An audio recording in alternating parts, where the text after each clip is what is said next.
주요 뉴스입니다. 학교에서 숨진 서희초 교사의 49제일인 오늘 공교육 멈춤의 날이라는 이름으로 전국의 교사들이 대규모 추모 집회를 열었습니다. 교육부는 집회에 참여 교사에 대한 징계 방침을 거듭 밝히면서도 오늘은 추모하는 날이라며 징계 내용에 대한 구체적인 언급은 피했습니다. 윤석열 대통령이 자유민주주의를 흔드는 반국가 행위에 대해 단호하게 대응해야 한다고 강조했습니다. 친북 제1동포단체 조총련 행사에 참석한 윤미향 의원을 염두에 둔 발언으로 해석됩니다. 이재명 더불어민주당 대표의 쌍방울 대북 송금 의혹 검찰 수사가 또 불발됐습니다. 유감을 표시한 검찰은 가능한 한 빨리 소환 날짜를 잡겠다는 방침입니다. 저출산 고령화가 심각해지면서 지난 6월 인구가 같은 달 역대 기준 최대 폭으로 자연 감소했습니다. 통계청은 6월 인구가 8,200여 명 자연 감소하면서 관련 통계가 시작된 1981년 6월 이후 감소폭이 가장 컸다고 밝혔습니다.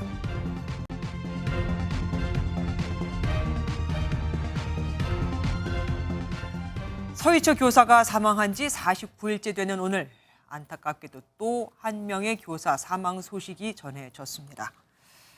서희초 교사 사망 사건에 이어서 나흘간 또 내리 3명이 숨진 겁니다.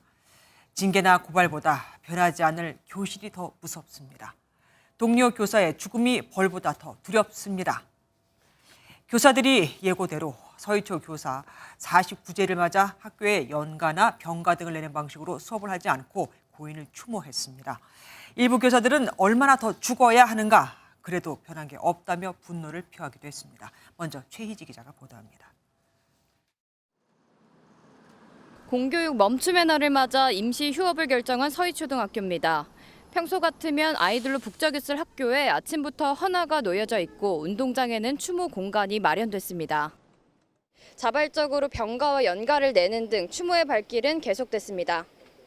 검은 옷을 입은 추모객들은 전국 각지에서 올라온 현직 교사들이 많았습니다.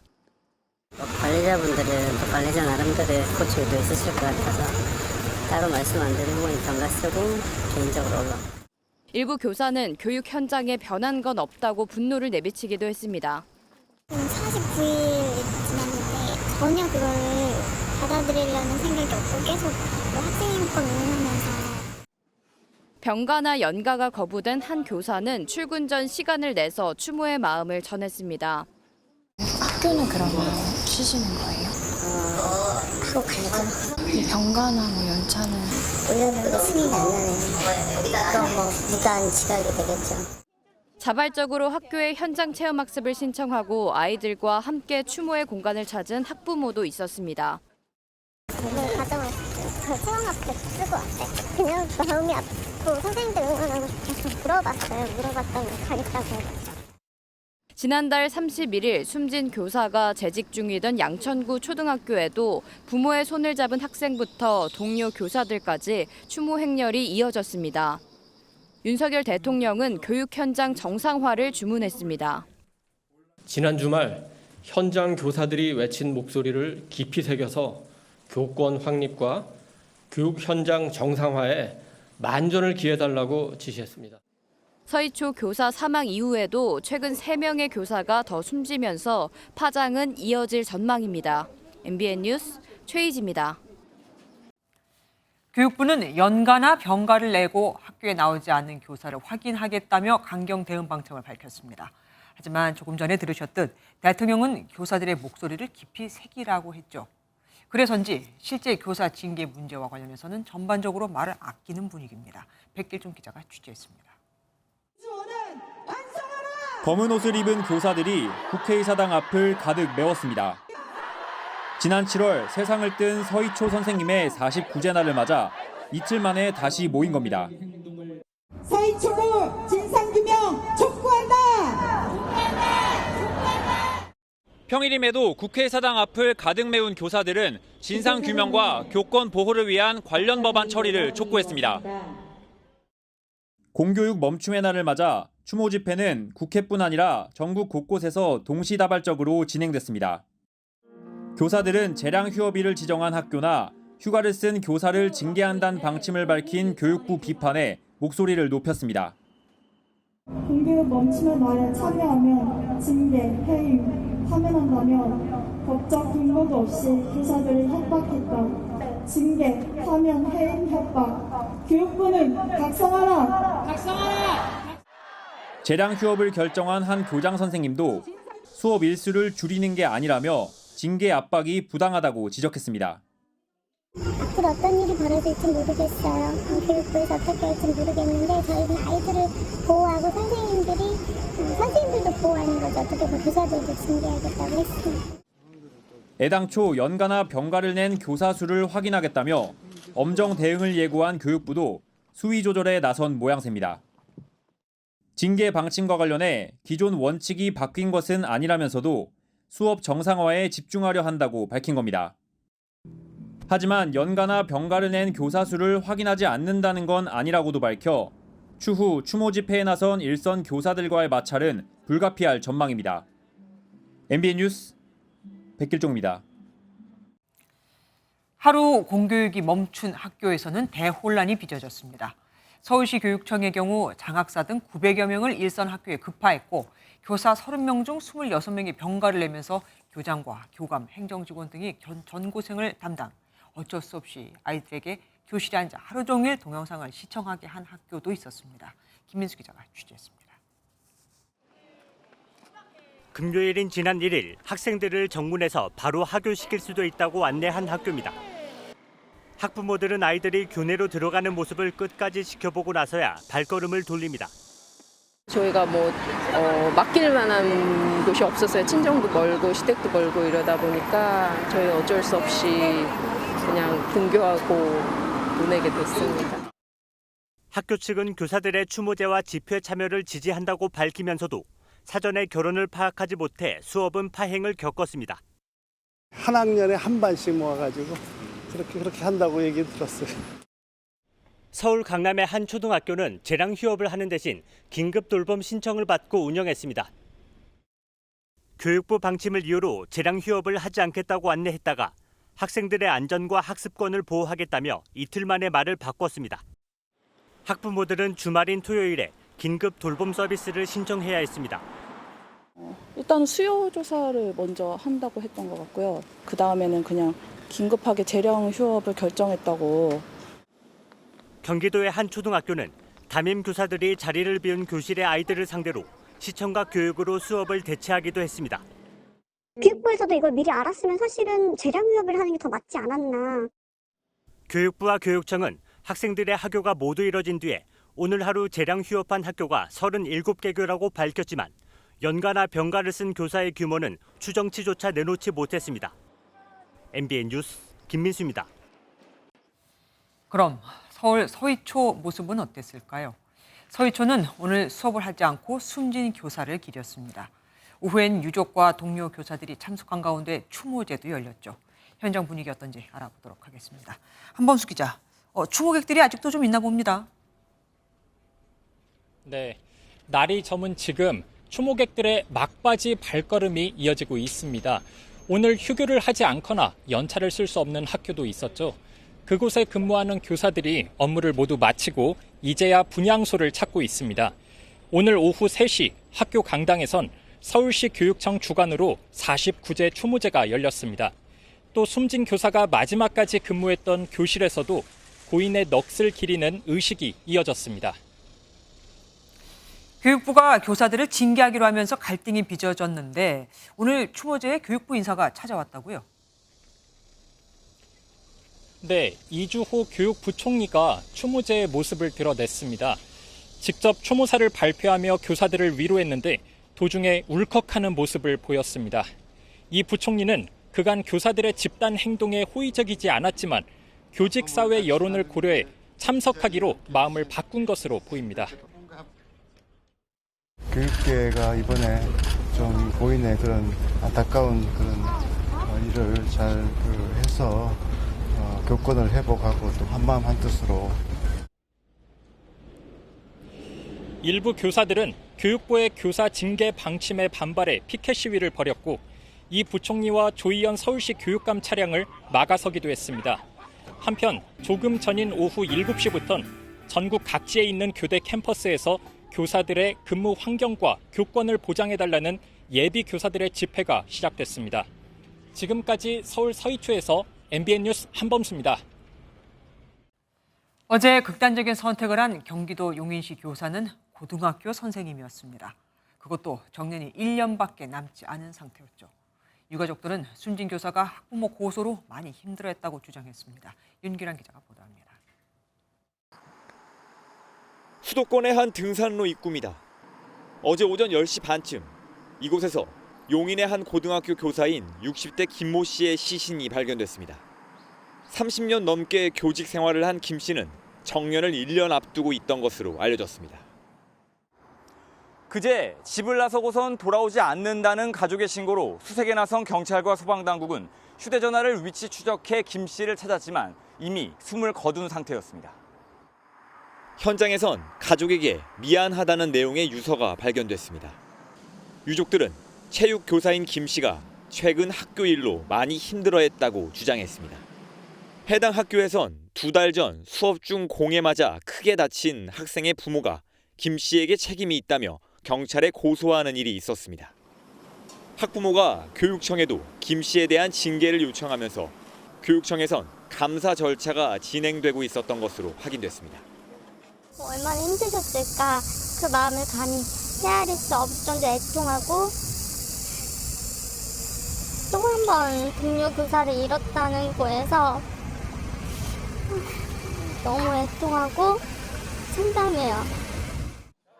경기교사노조는 김 씨의 사망 원인에 대한 진상 파악과 함께 교육청에서 공무상 재해와 순직을 인정해야 한다고 촉구했습니다.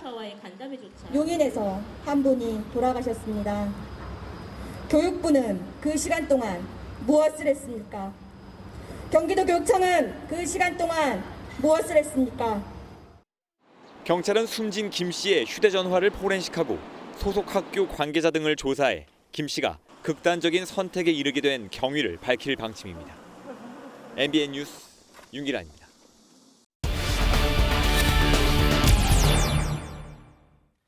전국에서 이어진 교사들의 안타까운 소식들, 그리고 학교 곳곳에서 벌어지고 있는 초유의 사태, 사회정책부 박유영 기자가 더 자세히 살펴보겠습니다. 박 기자, 요즘 교육계에서 이랬던 적이 있나 싶은 일들이 연이어 발생을 하고 있습니다.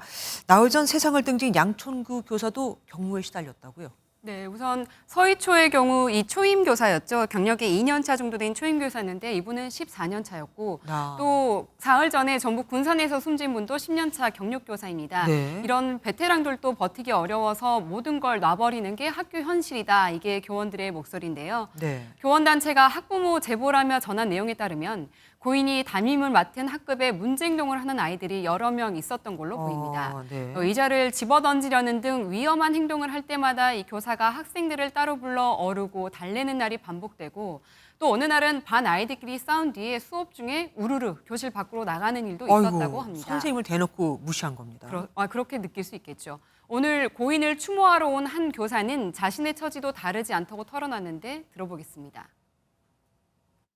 교권 침해 때문에 병가 중인데 이제 정당한 지시를 했는데도 그 학생이 뭐 반말로 마음대로 해 죽여버리겠다. 지금 학교 현장은 정말 붕괴 직전이에요. 사실 이렇게 대규모로 연응과 병가를 낼지는 정부도 예상을 못했던 것 같습니다. 교육부의 엄정 대응 방침에 이 교사들이 더 화가 났다라고 볼 수 있을까요? 그런 영향을 미친 부분이 분명히 있어 보입니다. 교육부는 공교육 멈춤의 날 관련해 최근 3차례나 일선 학교에 공문을 내려보냈습니다. 지금 화면으로 보시는 게 가장 최근 이틀 전에 보낸 공문인데요. 네. 교원의 연가, 병가 사용을 불법 행위로 지칭하면서 엄정 대응하겠다는 건데 최대 파면까지 가능하다고 또 언급했습니다. 그런데 3번째 공문을 내려보낸 그날 주말 집회에 역대 가장 많은 교사들이 운집했는데 이 집회를 거친 뒤 기조가 약간 바뀐 모습입니다. 오늘 국회에서 나온 이주호 교육부 장관 발언 들어보겠습니다. 연가는 교원의 권리입니까 아닙니까? 네, 권리입니다.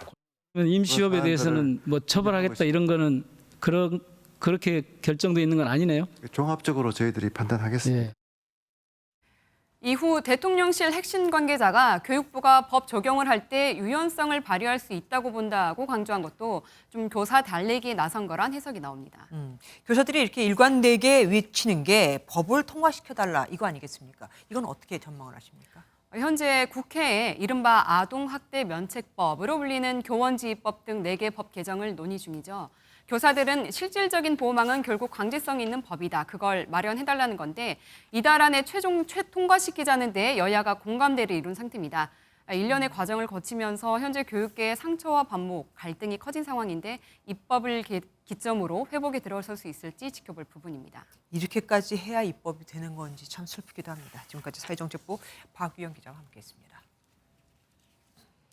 윤석열 대통령이 자유민주주의를 파괴하려는 반국가 행위에 대해 정치 진영과 관계없이 단호히 대응해야 한다고 말했습니다. 조총련이 주최한 간토 대지진 100주년 행사에 참석해 논란이 되고 있는 윤미향 의원을 겨냥한 것으로 보입니다. 대통령실에선 국민의 세금을 받는 국회의원이 반국가단체 행사에 참석해서 남조선 괴뢰 도당이라는 말을 들으며 끝까지 앉아있는 모습을 우리 국민이 어떻게 이해하겠나라는 말까지 나왔습니다. 황정 기자가 보도합니다. 윤석열 대통령이 수석 비서관 회의에서 자유민주주의를 파괴하려는 행위에 대한 엄단을 강조했습니다. 이런 대응에는 정치 진영도 관계가 없어야 한다는 단서도 달았습니다. 국채를 흔들고 파괴하려는 반국가 행위에 대해서는 정치 진영에 관계없이 모든 국민과 함께 단호하게 대응해야 한다고 말했습니다. 조총련 일본 행사에 참석한 윤미향 무소속 의원을 비판한 발언으로 해석됩니다.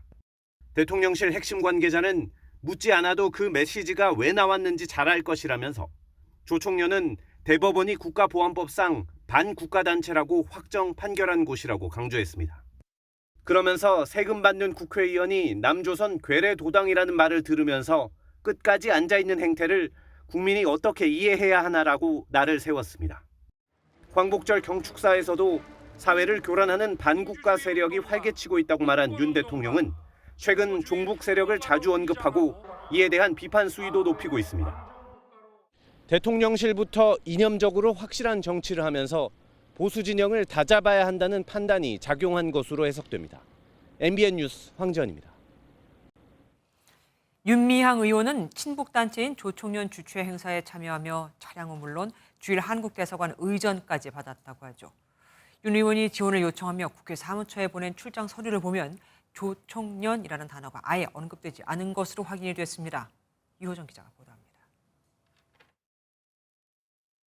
윤미향 의원이 국회 사무처에 보낸 출장 협조전입니다.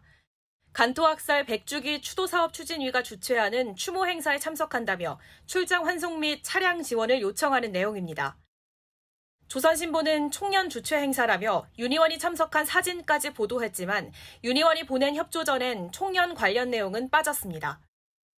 윤 의원이 첨부한 일정표엔 간도 대진제 독고 추도 모임이라는 북한식 표현도 등장하는데 국민의힘은 윤 의원이 주최단체를 속였다고 보고 있습니다.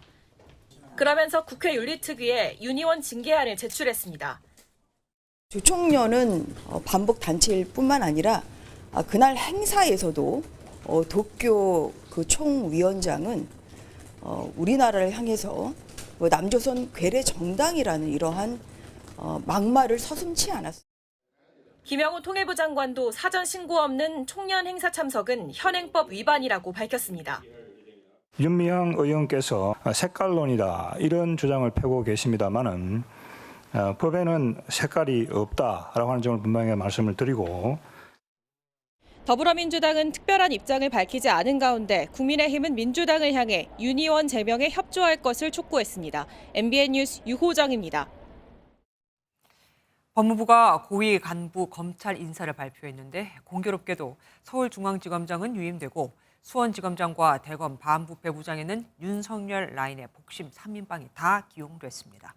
모두 이재명 대표의 수사를 맡고 있는 곳이죠. 현재 진행 중인 수사를 차질 없이 마무리하겠다는 의지가 엿보입니다. 윤석열 검찰총장 당시 고발을 사주했다는 의혹으로 피고인 신분인 손준성 차장검사는 검사장으로 승진했는데 중대범죄 혐의가 있어서 기소돼 재판을 받고 있는 피고인이 검사장으로 승진한 건 이번이 처음입니다. 정태훈 기자가 보도합니다. 이번 검사장급 인사에서 가장 눈에 띄는 건 송경호 서울중앙지검장의 유임입니다. 백현동 개발 특혜 의혹과 민주당 돈봉투 의혹 등 주요 현안 수사를 지휘해온 만큼 수사의 연속성 등이 고려됐다는 분석입니다. 김문기 전 성남도시개발공사 처장을 이재명 대표는 몰랐다. 이렇게 이야기를 했어요. 이게 핵심 아니겠습니까?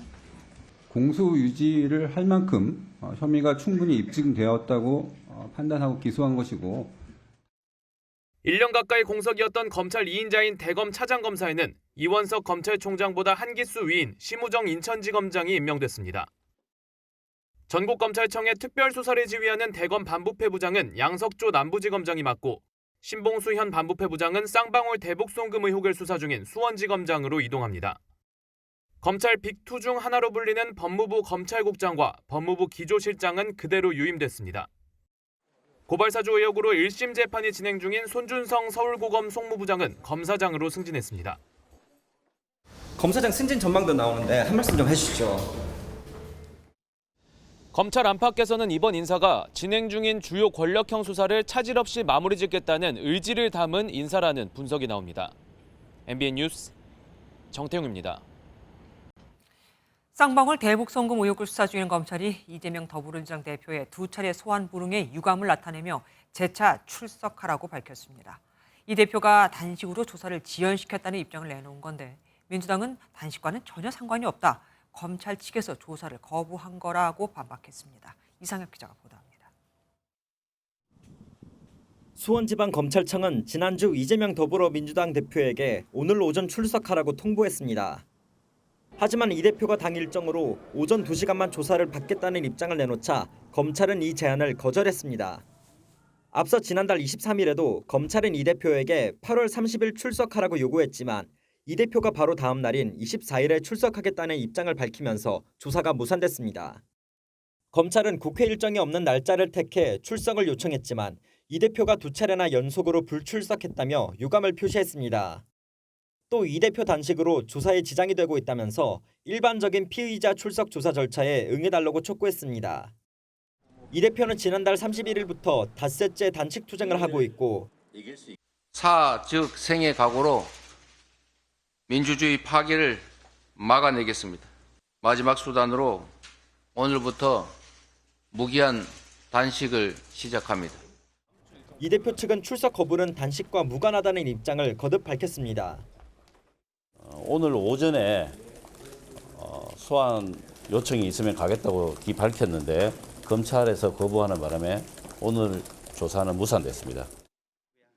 사법방해 의혹을 받고 있는 박찬대 더불어민주당 최고위원과 이 대표 비서실장 천준호 의원도 오늘 참고인 신분 조사에 나오지 않았습니다.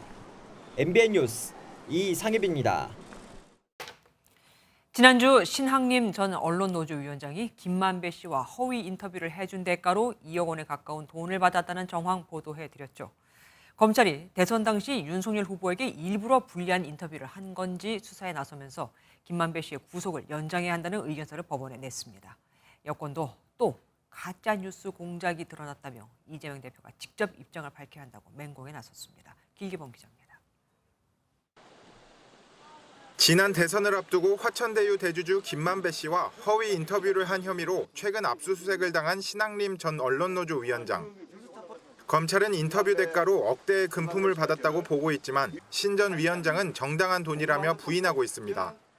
한국 사회를 지배하는 혼맥 지도라고 하는 지도책 8,900페이지 되는 책을 이렇게 손으로 제본해 가지고 있습니다. 그러면 형 제가 그걸 살게. 검찰은 김 씨가 신 전 위원장을 이사장으로 하는 언론재단까지 설립하려 한 정황도 포착했습니다. 검찰은 김 씨가 100억 원을 출연해 언론재단을 만들고 여러 영향력을 미치려 했다는 대장동 일당 진술을 확보한 것으로 전해졌습니다. 이에 검찰은 김 씨를 배임 증제 혐의 등으로 입건하고 오는 7일 구속기한 만료에 앞서 추가 구속영장을 발부해달라고 법원에 의견서를 제출했습니다. 대선 당시 허위 인터뷰 논란은 정치권까지 번졌습니다. 대장동 몸통은 윤석열이란 가짜뉴스를 퍼뜨리면서 여론을 반전시키려 했습니다. 이재명 대표가 대장동 인터뷰 공작 사건에 대한 분명한 입장을 밝혀야 합니다. 이동관 방통위원장도 국기문란 행위라며 다시 이런 일이 벌어지지 않도록 원스트라이크 아웃제를 도입해야 한다고 밝혔습니다. MBN 뉴스 길기범입니다. 대통령실이 육군사관학교의 홍범도 장군 흉상 이전 문제를 비판한 문재인 전 대통령에 대해 전직 대통령이 지나치게 나서는 게 문제라고 직격했습니다. 내년 총선이 7개월 남짓 남은 상황에서 전 현직 대통령이 대놓고 충돌하고 있는 겁니다. 정태진 기자가 취재했습니다. 문재인 정부 시절 세워진 홍범도 흉상 이전 결정에 문 전 대통령은 어제 대통령실이 나서서 논란을 정리하는 것이 옳을 것이라며 철거 계획을 철회하라고 공개 비판했습니다. 이에 대통령실이 하루 만인 오늘 정면 반박에 나섰습니다. 대통령실 핵심 관계자는 대통령실이 나서지 않는 게 문제가 아니라 전직 대통령이 지나치게 나서는 게 문제라며 날을 세운 겁니다. 윤석열 정부와 문 전 대통령이 충돌한 건 이번뿐만이 아닙니다. 앞서 문 전 대통령은 홍 장군 흉상 이전 논란 초기부터 깊은 우려를 표한다, 숙고해달라며 비판 수위를 높여온 바 있습니다. 문재인 전 대통령께서는 윤석열 정부의 폭주가 너무 심해 제1야당 대표가 단식하는 상황이 염려스러워. 지난달 잼버리 대회 파행 논란을 두곤 문 전 대통령이 부끄러움은 국민의 몫이라 비판하자 대통령실은 적반하장이고 후한무치라는 평가를 유의하고 있다고 반응했습니다. 이념 문제를 두고 전현 정권의 충돌이 더 격화하고 있는 가운데 일각에선 문 전 대통령의 발언들이 내년 총선을 앞두고 지지층 결집을 위한 것이란 분석이 나옵니다. MBN 뉴스 정태진입니다. 육산에 홍범도 장군 흉상 철거 논란이 불거지면서 홍범도 함명 수정 여부도 함께 논란이 됐죠. 더 문제가 된 건 항모 이름을 바꿀 수도 있다, 아니다, 수정을 검토해야 한다, 검토는 없다, 이렇게 변경하고 또 유지를 두고 오락가락한 국방부입니다. 이랬던 국방부, 결국 함명을 변경하는 것으로 가닥을 잡았습니다. 신재호 기자가 보도합니다. 홍범도함 이름 변경과 관련해선 국방부와 해군의 이견으로 지난달 말부터 혼선이 예고됐습니다. 필요하다면 검토할 수 있다고 생각합니다. 현재 해군은 홍범도함 함명 제정 변경 등에 대해서 검토하고 있지 않습니다.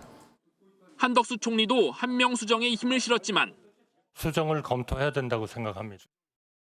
다음 날 국방부 관계자는 총리께서 수정 필요성에 대해 언급하신 것 같다며 해군에선 검토하지 않는다고 기존 입장과는 달리 한 발 물러섰습니다. 그런데 나흘 만인 오늘 이종섭 국방장관은 홍범도함 개명을 검토할 수 있다고 다시 입장을 바꿨습니다. 해군 입장도 들어보고 해서 필요하다면 바꾸는 방안도 검토하겠다. 장관이 직접 나서 개명 검토로 가닥을 잡았지만 국방부가 일주일간 변경과 유지 사이에서 오락가락하며 논란을 키웠다는 비판은 피하기 어렵게 됐습니다. 이 장관은 독립운동가지만 공산주의 경력 논란이 있는 안무 장군의 이름을 딴 안무함 기명에 대해선 더 확인해보겠다고 밝혔습니다. MBN 뉴스 신재호입니다. 일본은 원전 오염수 방류와 관련해 더불어민주당이 이를 반대하는 미국과 중국, 일본 측 해외 전문가들을 초청해 국제 공동회의를 열었습니다. 여기서 국제해양법 재판소에 일본을 제소해야 한다는 주장까지 나왔죠. 여당은 외교적 자해 행위라고 비판했습니다. 김순철 기자가 보도합니다. 우려와는 달리 국내 대형마트 기준으로 수산물 소비 위축은 없다는 게 정부의 설명입니다. 방류 전보다 오히려 부산물 배출량이 늘어난 것으로 볼 때는 소비량이 간접적으로 늘어났다고. 민주당은 그러나 미국과 중국, 일본 전문가를 초청해 국제 공동회의를 열어 정부 압박을 이어갔습니다. 특히 일본이 30년 전 러시아 방사 폐기물 투기를 앞장서 반대하고 중지시켰다며 해양 방류는 전 세계에 대한 기만이라고 못 박았습니다. 일본은 핵 오염수 해양 투기를 지금이라도 즉시 중단하고 우리 정부는 일본을 국제해양법 재판소에 제소해야. 국민의힘은 민주당이 런던 협약 의정 당사국들의 오염수 해양 투기 중단을 촉구하는 친서를 보낸 사실을 두고 강력 비판했습니다. 방류 중단을 촉구하는 친서를 보내고 국제 공동회의도 열겠다면서 대한민국 국격을 실추시키는 외교 자해 행위를. 여야가 일본 오염수 방류를 두고 연일 충돌하는 가운데 국민적 불안감을 없앨 방안을 함께 고민하는 게 우선이라는 지적도 나옵니다. MBN 뉴스 김순철입니다. 북한이 국내 반정부 세력이나 지하망에 일본 후쿠시마 원자력 발전소 오염수 방류에 반대하는 활동을 하라는 지령을 내리고 있다고 국가정보원이 보고했습니다. 아울러 북한이 만일 전쟁을 한다면 속전속결의 단기전을 생각하고 있는 것으로 보인다고도 전했습니다. 전쟁이 길어질수록 자신들에게 불리하다고 보는 거겠죠. 안보람 기자가 보도합니다. 일본의 후쿠시마 오염수 방류 관련 북한의 반응이 중국에 비해 상대적으로 약한 이유를 묻는 야당 의원의 질의에 국정원은 반정부 세력을 꺼내들었습니다. 북한이 국내 반정부 세력이나 지하망에 반대 활동을 하도록 독려하는 지령을 지속적으로 내리고 있는 것으로 파악하고 있다고. 국내 동조 세력도 언급했는데 대한민국, 즉 남한의 반정부 세력이라는 설명입니다. 최근 북한의 미사일 발사 실험과 관련해선 단기전을 대비한 걸로 분석했습니다. 겉으론 한미 연합훈련에 대응하는 걸로 보이지만 재래식과 전술핵 무기를 결합해 빠르게 상황을 정리하려는 것 같다는 관측입니다. 현재 김정은의 행보, 또 북한의 전력을 볼 때 북한이 만일 전쟁을 한다면 장기전은 불가능하고 속전속결의 단기전으로서 전쟁을 치르려는 의지가 강하게 보인다. 러시아 국방장관이 지난 7월 방북 때 북한 김정은 국무위원장과의 면담에서 북중러 해상연합훈련을 공식 제의했다는 사실도 밝혔습니다. 국정원은 윤미향 의원 조총련 행사 참석 관련해선 어떤 말을 했는지, 어떻게 참석하게 됐는지 일본 정부와 협력해 파악하고 있다고 전했습니다. MBN 뉴스 안보람입니다. 국회 정무위원회에서는 최근 금감원이 라인펀드 특혜성 환매에 다선 국회의원이 포함됐다고 발표한 걸 두고 더불어민주당의 문제 제기가 이어졌습니다. 명예훼손 가능성과 정치적 중립 위반 지적 등 여러 가지가 쏟아지는 공세에도 이복현 금감원장은 명백한 불법이라며 물러서지 않았습니다. 오히려 국회의원이 포함된 사실을 공개 안 하는 게 정치적인 것이라고 맞받아쳤죠. 이병주 기자가 보도합니다. 라인펀드 환매 특혜 의혹에 현직 국회의원이 포함됐다는 결과 발표에 국민의힘은 국민의 알 권리 차원에서 적절했다며 금감원을 옹호했습니다. 전 국민 초미의 관심사에 대한 국민들의 알 권리와 각종 해소를 위한 금감원의 통상적 조치라고 생각하고 적절 행정이라고 생각하는데. 하지만 더불어민주당은 사법적 판단도 이뤄지지 않은 상황에서 같은 당 김상희 의원이 거론되게 한 게 명예훼손 아니냐며 따져 물었습니다. 왜 감독원장이 수사 영역에 있는 것을 조사를 빌미로 해서 발표를 해서 설령 그 사람에게 확정되지 않은 명예훼손을 하고 정치적 타격을 주려고 했느냐. 이복현 금감원장은 당시 상황만 놓고 봐도 명백한 불법이라며 오히려 국회의원이 포함된 사실을 공개 안 하는 게 정치적이라고 항변했습니다. 불법이에요. 그 명백한 불법인 거고 불법에 기한 환매인 건 맞는 거고 저는 거꾸로 거기서 특정 수익자들 빼는 게 오히려 저는 직무유예라고 생각합니다. 보도자료 작성에 금감원장의 지시가 있었냐는 의혹에 대해서도 이 원장은 사실무근이라고 강조했습니다. 원래 보도자료에는 다선 국회의원이라는 내용이 들어가 있었습니까? 없었습니까? 있었습니다. 야당에서는 금감원이 정치적 행보를 하고 있다는 의혹을 지속적으로 제기했는데 금감원장은 자본시장 질서를 바로잡기 위해 일관되게 노력하고 있다고 반박했습니다. MBN 뉴스 이병주입니다. 선거관리위원회가 고위직 자녀와 가족을 대거 정규직으로 채용해 물의를 빚었었죠. 그런데 그러는 사이 규정상 정규직으로 채용해야 할 구급 운전기사 등의 자리는 1년 임시직으로 뽑은 게 확인됐습니다. 친인척은 아빠 찬스, 목소리를 내기 어려운 직군에는 채용 갑질을 한 겁니다. 노태영 기자가 단독 보도합니다. 중앙선거관리위원회가 지난 6월에 낸 경력 채용 공고입니다. 정보보안 분야에서 사무관과 서기보를 뽑는데 1년간 근무 후 평가를 거쳐 정규 임용된다고 적혀 있습니다. 같이 일하는 동료 10명 정도에게 평가를 받아 임용이 결정되는 방식입니다. 선관위는 지난 4년간 이런 방식으로 46명을 뽑았는데 1년 뒤 정규직이 된 사람은 29명에 불과했습니다. 3명 중 1명 이상이 탈락한 겁니다. 그런데 이 같은 채용은 주로 운전이나 경비 업무 같은 방호, 시설 관리 등의 직군에 적용됐고 다른 정부 부처에서는 거의 찾아보기 힘든 방식입니다. 관련 취업을 준비하거나 실제 다른 부처에서 일하는 이들도 이해할 수 없다는 반응입니다. 그렇게 해서는 이제는 안 되는 걸로 그냥 듣긴 들었는데요. 그렇게 하는 데는 있는지는 몰랐습니다, 저는. 실제 국가공무원법과 선관위 규칙에도 내부 평가로 정규직 전환을 정하는 규정은 없습니다. 고위직 자녀들에게는 아빠 찬스로 한없이 너그러운 모습을 보여주던 선관위가 방호와 운전 등 직군에게는 1년 임기제로 상하급자 평가를 잘 받아야만 정규직으로 전환시키는 등 소위 고용 갑질을. 선관위는 취재가 시작되자 8월 경력 채용 공고에선 같은 직급을 1년 뒤 정규 임용이 아닌 정년 보장 임용으로 바꿨습니다. MBN 뉴스 노태현입니다. 선관위 채용 문제 취재한 정치본 대통령 기자와 함께하겠습니다. 어서 오십시오. 1년간 성과를 보고 정규직 채용을 하는 방식은 일반 기업들에서는 사실 쉽게 볼 수 있는 겁니다.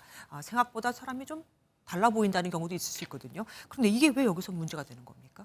네, 우선 공무원은 일반 기업 근로자와는 다르죠. 선관위의 채용은 국가공무원법 또는 선관위 공무원 규칙에 따릅니다. 이번 선관위 사례는 사실상 임기제 공무원을 뽑은 건데요. 네. 전문 지식이나 기술이 필요한 업무에는 임기제를 뽑을 수는 있습니다. 하지만 선관위처럼 1년짜리로 뽑아 정규직 전환 여부를 결정하는 정부 부처는 사실상 없다고 볼 수 있는데요. 인사혁신처와 행정안전부 질의해 봤는데 모두 근거가 없는 채용 방식이라고 답했습니다. 운전이나 경비 같은 이러한 직군까지 1년만 임기제 공무원 제도로 단기 고용에 활용하는 것은 제도 취지에 부합하지 않는다고 생각합니다. 그러면 선관위는 이런 거를 운영한 겁니까? 네, 선관위 해명을 들어봤는데요. 선관위는 이렇게 채용된 사람들이 처음부터 경력 채용으로 정규 임용될 수 있다는 점 인정했습니다. 네. 그런데 서류와 면접만으로 뽑으니까 태도 같은 측면에서 문제가 좀 있었고 1년 정도 시보 개념으로 유예를 두는 걸로 제도를 도입했다. 이렇게 설명했습니다. 그런데 아빠 찬스와 비교를 해보면 휴직자가 늘어났을 때는 바로 정규직을 뽑았지 않습니까? 네, 맞습니다. 선관위에선 선거만 되면 일이 많아지니 휴직이 급증하는 경향이 있거든요. 대선을 앞두고 2021년 휴직자는 전년도와 비교해 1년 사이 거의 2배 가까이 늘어나기도 했습니다. 네. 선거 관련 업무에는 아빠 찬스로 정규직을 뽑아서 정규직 숫자는 늘어난 거고요. 상대적으로 조직 내에서 목소리를 내기 어려운 경비나 운전직은 비정규직으로 뽑은 겁니다. 네. 선관위 특권이 그런데 이것만 있던 게 아니었던 것 같은데요. 네, 맞습니다. 아빠 찬스는 물론이고요. 출장을 다녀온 뒤 그 보고서를 공개적으로, 대외적으로 외부망에 공개하지 않다가 저희 보도 이후 얼마 전 훈령을 바꾸기도 했습니다. 채용 갑질도 그 연장이라고 볼 수 있는데요. 감사원 감사 등에서 벗어나 있었기 때문인 걸로 보이는데 계속 감시할 필요가 있겠습니다. 그러네요. 선관위의 특권 우리가 계속 봐야겠습니다. 지금까지 노태현 기자와 함께했습니다. 통계가 발표될 때마다 출생아 수는 매번 역대 최저치를 갈아치우고 있죠. 이번엔 합계 출산율이 더 떨어진 건 물론 6월 사망자가 역대 최대를 기록한 것으로 나타났습니다. 태어난 아기는 최소, 사망자는 최대. 당연히 인구가 줄어들 수밖에 없겠죠. 올 상반기에만 인구가 5만 명 넘게 자연 감소했습니다. 인구 추이를 보고 한국 망했네요 라고 한 미국 전문가의 말이 뇌리를 떠나지 않습니다. 장명훈 기자가 인천 강화도의 한 마을에 다녀왔습니다. 서울에서 차로 불과 1시간 거리인 인천 강화군입니다. 평일 낮 점심시간이지만 도심 거리는 한산하고 젊은 층은 거의 보이지 않습니다. 무슨 공장이라든가 이런 먹고 살 수 있는 그 토대가 없다 보니까는 외지로 다 나간 거예요, 젊은이들은. 보다시피 한산하지 않습니까? 인근 마을의 한 경로당을 찾았습니다. 주민들은 아기 울음소리 들은 지가 언젠지 모르겠다고 입을 모읍니다. 중학교 다니는 거 둘 있고 초등학교 다니는 거 하나 있어. 외지에서 들어오는 사람들도 전부 나이 먹은 사람들만 들어와. 인구 7만 명의 이곳 인천 강화군은 65세 이상의 고령자가 전체 인구의 36%를 차지하고 있습니다. 올해 7월까지 인천 강화군 내 출생아 수는 165명, 같은 기간 사망자 수는 585명으로 3배가 넘습니다. 가임 여성 수보다 고령 인구가 5배 넘게 많아 수도권임에도 소멸될 위험에 처했습니다. 이곳만의 문제가 아닙니다. 지난 6월에도 출생아는 역대 최저 사망자는 역대 최대를 기록해 8,205명이 자연 감소했습니다. 상반기 기준으론 5만 2천 명 줄어들었는데 이런 추세라면 올해 10만 명 넘게 인구가 자연 감소할 것으로 예상됩니다. 사망 인구는 꾸준히 늘 거예요. 노인 인구가 늘어나면서 꾸준히 늘 거기 때문에 이렇게 인구 감소가 이제 본격적으로 빨라지기 시작하죠. 0.6명대로 추락할 위기에 놓인 출산율을 반전시킬 획기적 대책이 없다면 자연 감소폭은 갈수록 커질 것이라는 게 전문가들의 지적입니다. MBN 뉴스 장명훈입니다. 어젯밤 대전에서 신호 대기 중이던 차량 2대를 들이받고 달아난 승용차가 견인차와 추격전 끝에 붙잡혔습니다. 체포된 운전자 30대 여성은 혈중 알코올 농도가 0.269, 면허 취소 기준의 3배 이상으로 취한 상태였습니다. 김영현 기자가 보도합니다. 사거리에서 흰색 승용차가 정지 신호인데도 속도를 멈추지 않고 앞 차량을 들이받습니다. 앞 차는 그대로 밀려나가 또 다른 차량을 충격합니다. 견인차가 도착하고 경찰이 도로 통제를 하는 사이 사고를 낸 승용차가 달아납니다. 뒤에 차들이 막 밀리고 하니까 우리 이제 출동했던 지구대 직원분이 옆으로 차를 잠깐 이동해라 하는 사이에 그냥 도주하신 걸로. 도로 한가운데 멈춰서 있던 견인차 2대가 추격에 나섭니다. 승용차는 차선을 넘나들며 빠른 속도로 내달립니다. 견인차가 앞서며 막아보려 하지만 오히려 속도를 더 높입니다. 골목길에 사람들이 있어도 아슬아슬하게 고개 운전을 이어갑니다. 도주 승용차는 5분 넘게 대전 도심을 질주하다 뒤쫓아온 견인차 2대에 가로막혀 결국 경찰에 붙잡혔습니다.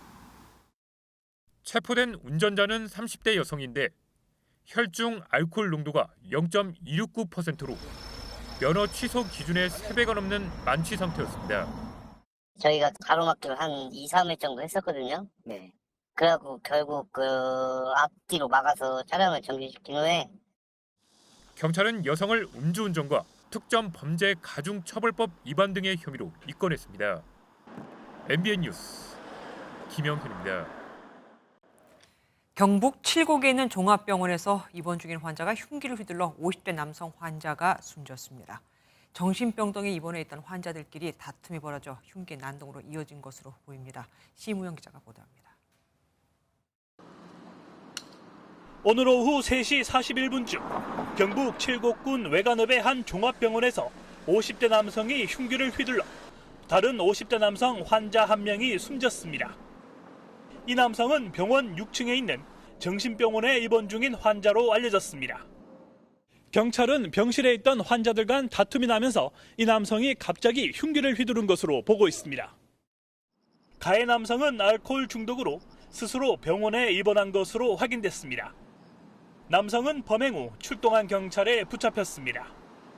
이 병원은 폐쇄병동이 아닌 탓에 흉기 등 소지품 검사가 까다롭지 않은 것으로 전해졌습니다. 정신병원은 맞습니다, 거기가. 폐쇄병동은 아니고, 이제 알코올 의존증 있는 사람들이 이제 자기가 치료해보려고 이제 스스로 찾아가가지고 입원하는 경우가 많거든요. 경찰은 목격자와 병원 관계자 등을 상대로 정확한 사건 경위를 조사하고 있습니다. MBN 뉴스 심호영입니다. 시속 165km의 강풍을 동반한 11호 태풍 하이쿠이가 중국으로 북상하고 있습니다. 이미 9호 태풍 사올라로 성인 여성이 바닥에 미끄러져 끌려갈 정도의 힘으로 피해가 컸고 그 피해를 수습도 못한 상태인데 말입니다. 송종 기자가 취재했습니다. 강풍에 쓰러진 나무가 흰색 차량을 덮치면서 앞유리가 깨지고 차체가 찌그러졌습니다. 거센 바람에 차량 탑승조차 힘겹습니다. 최대 시속 165km의 강풍을 동반한 11호 태풍 하이쿠이가 대만을 강타했습니다. 태풍이 대만을 직접 강타한 건 4년 만으로 25만 가구의 전기가 끊겼고 110여 명이 다쳤습니다. 항공과 선박 수백 편도 한때 운행이 중단됐습니다. 我们千万不可以掉以轻心，各单位都要加强戒备，中央地方更要齐心协力的来防台。 태풍 하이쿠이는 대만 해협을 거쳐 모레 새벽 광둥성에 상륙할 것으로 예보됐습니다. 이틀 전 초강력 9호 태풍 사올라 여파로 3명의 사상자가 발생하고 47만 명이 긴급 대피했던 중국. 이미 성인 여성이 아스팔트 바닥에 미끄러져 나갈 정도의 강풍을 경험한 만큼 초비상입니다. 毫不放松地抓好防疫工作，加强中小河流地质灾害隐患点、城市预闹点这些重点部位，加强了巡查管控，防止发生次生灾害。 74년 만에 몰아친 초강력 태풍 사올라에 이어 하이쿠이 영향권에도 들면서 중국의 경제적 피해는 더 커질 것이란 우려가 나옵니다. MBN 뉴스 송주영입니다. 얼마 전 휴대전화 메시지에 택배 링크를 잘못 눌렀다가 4억 원 가까운 전 재산을 몽땅 잃었다는 뉴스 전해드렸죠. 휴대전화 안에 저장된 신분증 사진으로 OTP 카드를 새로 만들어 적금도 해지하고 돈도 다 빼간 건데 진짜 이 사람이 이 통장 주인 맞나? 실명 확인을 해야 하는 건 은행이죠. 그냥 휴대전화 안에 저장된 신분증 사진만 갖고 이 모든 걸 해준 은행의 잘못은 그럼 없는 걸까요?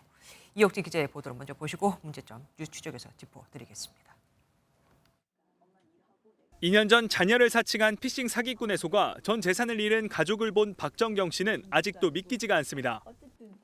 실수로 유출된 신분증 사진 한 장만으로 어떻게 수십 차례 은행 거래가 이뤄질 수 있냐는 겁니다. 그 범인이 자기가 그 폰에서 직접 금융앱에 들어가가지고 신분증 사진으로 실명 확인을 받고 예금이 34차례에 걸쳐서 1억 5천이 지금 빠져나간. 아예 자기도 모르는 9천만 원 가량의 대출까지 떠안은 경우도 있습니다. 신분증에 대한 부분도 있는데 그 부분도 사본으로 그런 부분에 다 이제 인증이 패스가 됐어요. 본인들은 어떤 그런 절차 안에 오류는 없었다라고. 이처럼 휴대전화 속 신분증 사진을 노린 피싱 범죄가 잇따르면서 비대면 거래 때 금융사의 허술한 본인 확인 절차가 문제로 지적되고 있습니다. 비대면 실명 확인 방법 5가지 중 금융사 편의상 최소 2건만 하면 되는데 안전한 방법이랄 수 있는 신분증 사진과 얼굴을 직접 비교하는 영상통화가 반드시 필수가 아니라는 게 허점이 되고 있습니다. 이렇다 보니 신분증 확인을 제대로 하지 않을 경우 금융사 책임이 있다는 판결도 나왔습니다.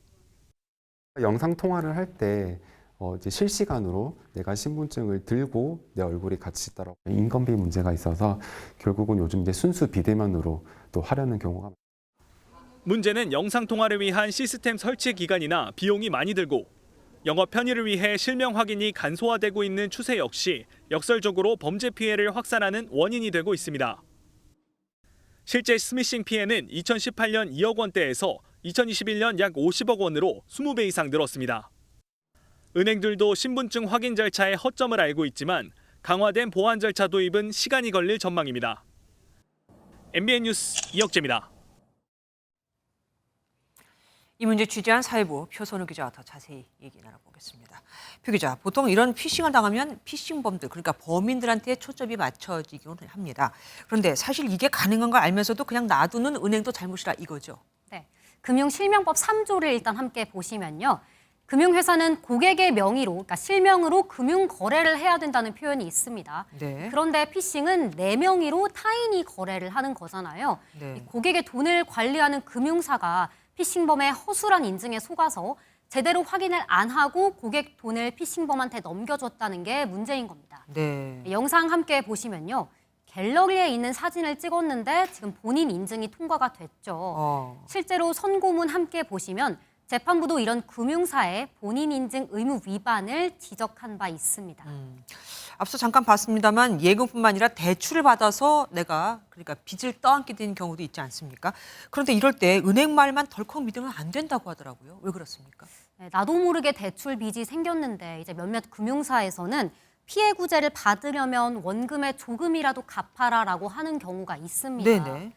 그런데 이럴 때 갚으시면요, 이게 빚의 변제에 해당돼서 구제를 받기가 어려워집니다. 사실 불법 추심에 해당이 되는데 이걸 몰라서 그냥 갚는 걸 선택하는 분들도 실제로 계신다고 하고요. 네. 따라서 절대 멋 모르고 갚으시면 안 되겠고요. 네. 또 사전에 큰 돈이 담긴 계좌는 좀 오픈 뱅킹을 막아 놓으셔야겠습니다. 그런데 아무리 내가 조심을 하더라도 요즘에 어디 갈 때 신분증 맡기세요 뭐 그런 경우도 있고 또 나도 모르게 누군가 내 지갑을 열어서 내 핸드폰 그러니까 그 사람 핸드폰으로 사진을 찍어갈 수도 있지 않습니까? 우리가 조심하는 거 말고 이런 걸 사전에 좀 막을 수 있는 건 없습니까? 네, 앞서 리포트에서는 이제 영상 통화 방식이 좀 계속 거론이 됐는데 네. 이게 야간 인력 배치 문제도 있고 해서요. 논의되는 대안이 두 가지가 좀 있습니다. 하나는 신분증 두께를 재는 해상도 판별 방식입니다. 그런데 이건 고해상도 카메라가 필요하고 또 용량이 50배는 커진다는 단점이 있어서요. 그래서 나온 게 바로 AI 인증 기술입니다. 쉽게 생각하면 공안 검색 때 떠올리시면 되는데요. 화면 함께 보시겠습니다. 사진은 통과가 안 되는 모습을 좀 보실 수 있는데요. 통과가 되고 나면 사용자가 마치 셀카를 찍듯이 얼굴을 인증하는 두 단계를 거쳐서 교차 검증을 합니다. 신분증에 있는 얼굴 사진과 거래 당시에 있는 그 나의 그 셀피 사진을 비교를 합니다. 그래서 이게 동일인이구나 판단하면 그럼 이거는 언제부터 도입이 되는 겁니까? AI는 좀 학습 시간이 필요하잖아요. 이거를 특징점 잡는다라고 하는데 네. 이런 데이터베이스가 쌓이는 데는 그만큼 큰 서버가 좀 필요합니다.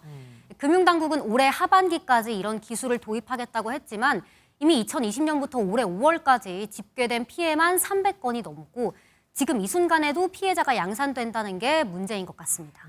마음이 급한 건 소비자나 은행 고객뿐인 것 같습니다. 지금까지 표선우 기자와 함께했습니다. 고맙습니다. 보험사들이 역대급 실적 잔치를 벌이면서도 사회공헌은 0%에 가깝다는 보도 얼마 전에 해드렸죠. 한술 더 떠서 일부 보험사들은 장기 기증자들에게 보험료 할인 혜택을 주지는 못할 망정 오히려 보험료를 할증해왔다는 사실이 드러났습니다. 박규영 기자가 보도합니다. 올 상반기에도 보험사들이 벌어들인 순이익은 9조 원이 넘습니다. 실적과 이익에는 집착하면서도 사회 공헌이나 사회적 약자 배려에는 인색하다는 지적이 끊이지 않았습니다. 최근에는 보험사들이 장기 기증자들에게 차별 대우를 해온 사실이 금융감독원에 적발됐습니다. 장기 기증자가 기증 후 합병증이나 후유증, 추가 치료가 없는데도 보험 가입을 제한하거나 보험료를 오히려 할증해서 받는 등 차별적 기준을 적용한 겁니다. 장기증 이식에 관한 법률에서는 누구든지 장기 기증을 이유로 장기 기증자를 차별 대우하지 못하도록 규정되어 있는데 보험료를 할증하거나 부담물을 설정할 수 있도록 계약 인수 기준을 운영하고 있어서 보험사들의 과도한 수익 경쟁은 이뿐만이 아닙니다. 통상 15세까지 가입이 가능했던 어린이 실손보험의 가입 연령이 최근에는 35세까지 늘어났습니다. 어린이 특화 상품에 성인이 가입하는 어처구니 없는 일들이 벌어지고 있는 겁니다. 그런데 30세 늦게 한다면 동일성 어린이도 아니고 어린이가 아닌 사람한테 어린이 보험료를 적용을 했다면 다른 보험사 보험계약자들과 형평성에도 맞지 않고 고객들이 신용 상태가 좋아져 금리 인하를 요구해도 10건 중 4건은 퇴짜를 맞는 일도 비일비재합니다. 이에 따라 금융감독원은 보험사들의 무분별한 배불리기 상황을 개선시켜 나가겠다고 밝혔습니다. 치열한 실적 경쟁 속에 보험사들의 소비자 보호는 점차 멀어지고 있습니다. 이에 따라 보험료 인하 등 강제적인 조치가 필요하다는 목소리도 커지고 있습니다. MBN 뉴스 박규원입니다. 얼마 전 제주 앞바다에서 멸종 위기종인 메부리 바다 거북이 폐 그물에 걸린 채 발견된 일이 있었습니다. 해양경찰 도움 덕에 안전하게 구조된 이 새끼 거북이가 오늘 바다로 무사히 돌아갔다고 합니다. 정종 기자가 보도합니다. 제주 앞바다에서 뭔가 허우적대고 있습니다. 출동한 해양경찰이 바다로 뛰어들어 조심스레 다가갑니다. 자세히 살펴보니 바다거북 한 마리가 폐그물과 폐나무 조각 등의 몸통과 팔이 걸려 옴짝달싹 못하고 있습니다. 얽히고 설킨 폐그물을 제거한 뒤 조심스레 배 위로 끌어올렸습니다. 매의 부리처럼 뾰족한 주둥이를 가져 이름 붙여진 메부리 바다 거북인데 국제 멸종 위기종입니다. 다행히 다친 곳은 없었고 건강 상태도 양호했습니다.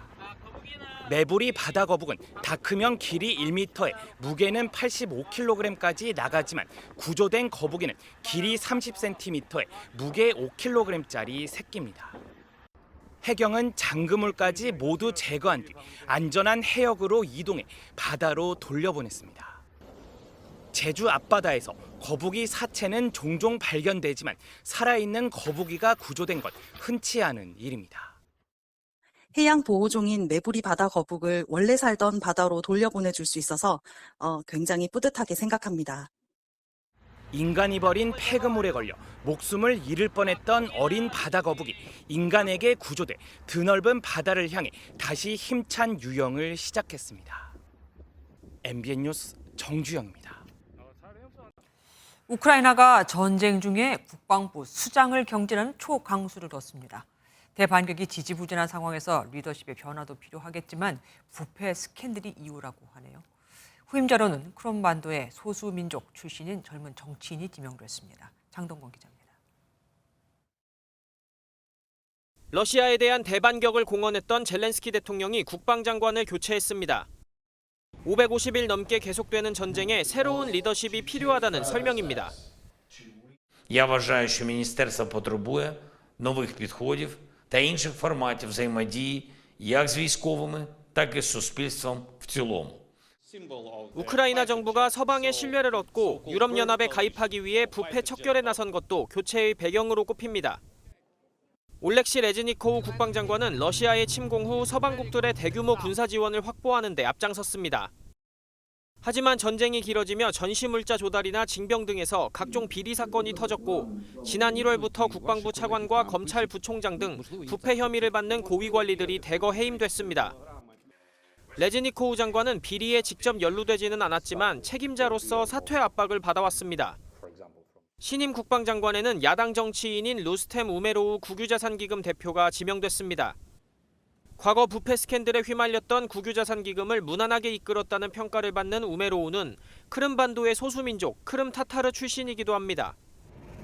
크림 타타르인들은 2014년 러시아가 크림반도를 강제 합병한 이후 대러 저항 운동을 펼쳐왔습니다. MBN 뉴스 장동건입니다. 중국의 대표 IT 기업인 화웨이가 새 스마트폰을 출시했는데 미국이 한 방 먹었다는 평가가 나오고 있습니다. 미국의 제재에도 불구하고 중국이 5G 칩을 자체 개발한 것으로 보이거든요.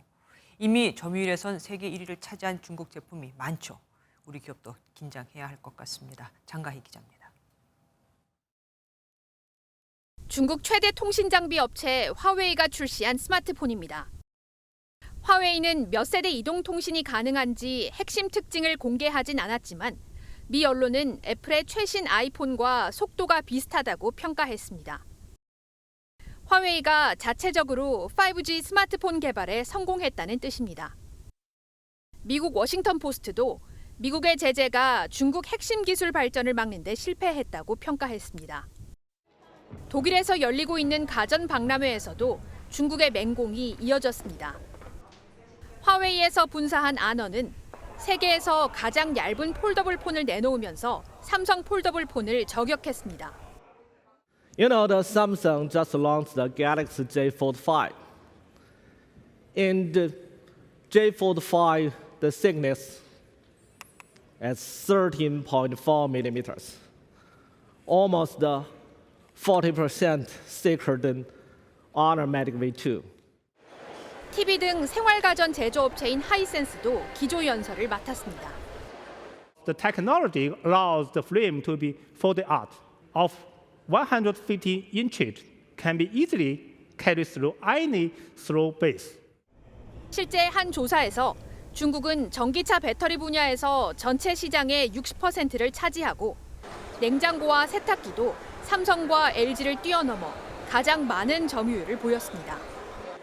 중국 기업들이 그동안 삼성과 LG 제품을 베끼던 수준을 넘어 양과 기능, 디자인에서 약진을 보이면서 국내 기업들의 위기감이 고조되고 있습니다. MBN 뉴스 장가입니다. MBN 교양 프로그램 나는 자연인이다가 2023 케이블 TV 방송대상에서 VOD 특별상을 수상했습니다. 불타는 트롯맨의 서혜진 PD와 우승자 손태진, 나는 자연이다에 출연 중인 이승윤과 윤택은 스타상을 받았고 MBN 정창원 기획실장은 특별 공로상을 수상했습니다.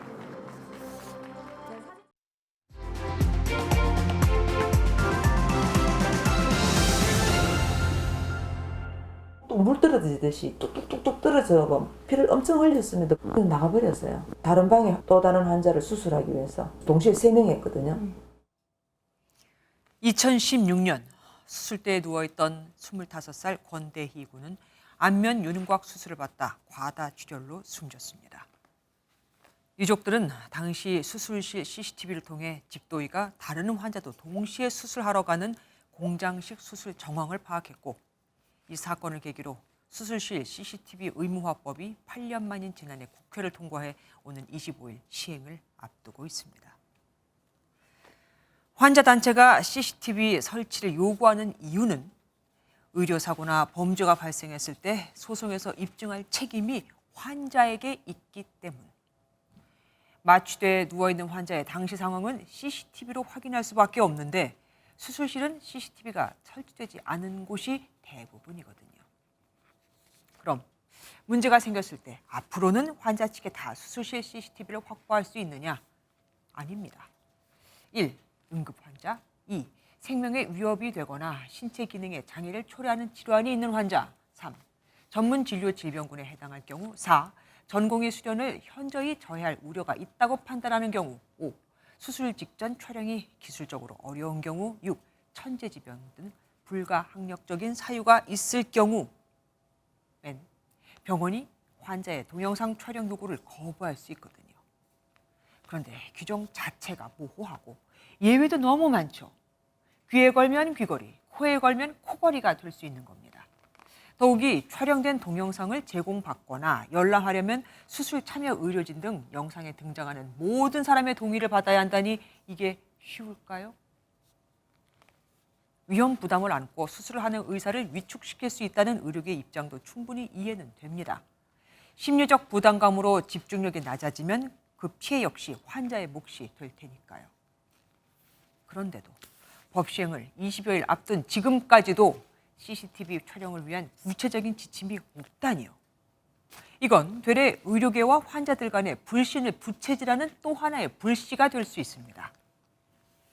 법을 만든 이들이 이걸 모르는 걸까요? 아니면 모르는 척하는 걸까요? 어느 항구로 항해해야 할지 모른다면 순풍이 불어도 소용이 없다. 우리가 가야 할 항구가 어딘지 알고는 계신 걸까요? 김주아의 그런데 오늘은 맹탕인 CCTV 의무화였습니다. 늦더위가 기승을 부리고 있습니다. 다시 폭염특보가 내려졌는데요. 내일 서울의 한낮 기온이 31도, 세종이 30도, 광주 32도까지 올라서 서쪽 지역을 중심으로 종일 후텁지근하겠습니다. 한편 동쪽 지역은 동풍이 불어들면서 약하게 비가 내리고 있습니다. 내일까지 부산과 울산을 비롯한 동해안 지역으로는 5mm 미만의 비가 지나겠습니다. 저녁이 된 지금 대기가 불안정해지면서 밤까지는 전국 내륙에 소나기가 지나겠고요. 내일 오후 한때는 중북부 지역을 중심으로 소나기 예보가 들어있습니다. 내일 전국에 구름이 많겠습니다.